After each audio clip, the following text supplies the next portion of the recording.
ये हठयोग है। जमा देने वाली सर्दी में ठंडे पानी के 51 घड़ों से नहाने वाले नागा साधु प्रमोद गिरी अटल अखाड़ा से हैं। इस अखाड़े के साधुओं का दावा है कि वो जानवरों की बात भाषा भी समझ लेते हैं। अखाड़ों की कहानी सीरीज के दूसरे एपिसोड में श्री शंभू पंचायती अटल अखाड़े की पूरी कहानी।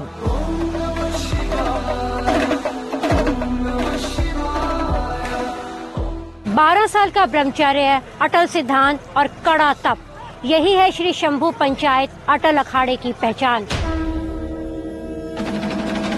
इसकी स्थापना 569 ईस्वी में गोंडवाना में हुई। यहाँ किसी भी उम्र में दीक्षा ली जा सकती है, लेकिन नागा दीक्षा 12 साल बाद कुंभ में ही होती है। अखाड़े का कड़ा अनुशासन और संन्यास की कठिन परीक्षा की वजह से इसमें नागाओं की संख्या धीरे धीरे कम हो रही है। अटल अखाड़े में ज्यादातर क्या होता है, हम देख के संतों को बनाते हैं। कोई वैसा ना हो जो कहते हैं अधार्मिक हो, जो अपने माता पिता को नहीं मानता, भगवान को कैसे मानेगा। और तपस्याएं करो, गुरु की सेवा करो, उसके बाद आपको साधु बनाया जाएगा। आज लोग बोल रहे हैं कहाँ के महात्मा है, तो अटल अखाड़े के हैं। तो ये मेरे लिए सबसे बड़ी चीज है। कुंभ में प्रमोद गिरी का हठ योग जारी है। कड़ाके की सर्दी में सुबह 4 बजे स्नान करते हैं, तब उनके सिर पर एक के बाद एक इन मटकों का पानी डाला जाता है। यही कर रहा हूँ। ये 21 दिवसीय मेरी जलधारी तपस्या है। 51 घड़े से स्टार्ट किया मैंने, और एक दिन 2 घड़े, एक दिन 3 घड़े बढ़ते हैं। लास्ट में 108 घड़े हो जाएंगे 23 तारीख को। अटल अखाड़े में हठयोगी बहुत हैं। जो संत तपस्या नहीं करते उन्हें अखाड़े से निकाल दिया जाता है। हठ का मतलब होता है अपने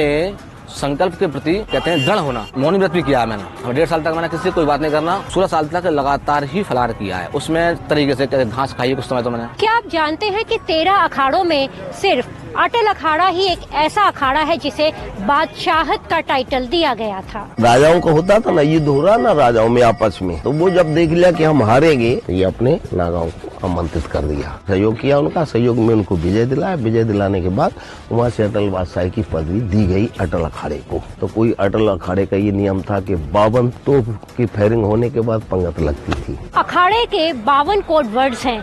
अगर कोई भी सन्यासी या नागा बाबा उन कोड वर्ड्स में से कोई एक भी नहीं बता पाता है तो कमेटी उस पर फौरन एक्शन लेती है। अपने जटाओं का भी मंत्र है, अपने तिलक स्वरूप का भी है, और अपने भोजन का भी है। कोई फर्जी महात्मा बन के आ गया, 5 सवाल का जवाब नहीं देगा, फर्जी है, उतारो उसका कपड़ा, छिड़ाओ, भगो भगो। इनके आराध्य आदि गणेश हैं, जिनकी 3 आँखें हैं। उनके भोग को यहाँ हरिराज कहते हैं। भगवान शंकर का जब विवाह हुआ तो उन्हीं आदि गणेश की पूजा हुई। अनादि गणेश जिसे बोलते हैं। हमारे अखाड़े की परंपरा है, जूते पहन के आप वहाँ इष्ट के पास नहीं जाओगे। जब तक पुजारी नहा के पूजा नहीं कर लेगा तब तक कोई भी उसको स्पर्श नहीं करेगा, चाहे साधु भी क्यों ना हो। अटल अखाड़े में 24 संतों की कार्यकारिणी होती है, जिसमें सचिव और उप सचिव अखाड़े के कर्ता धर्ता होते हैं। बाकी अखाड़ों में श्री पंच होते हैं, लेकिन अटल अखाड़े में श्री शंभू पंच सबका सरपंच माना जाता है। मनीषा भल्ला, दैनिक भास्कर, प्रयागराज, यूपी।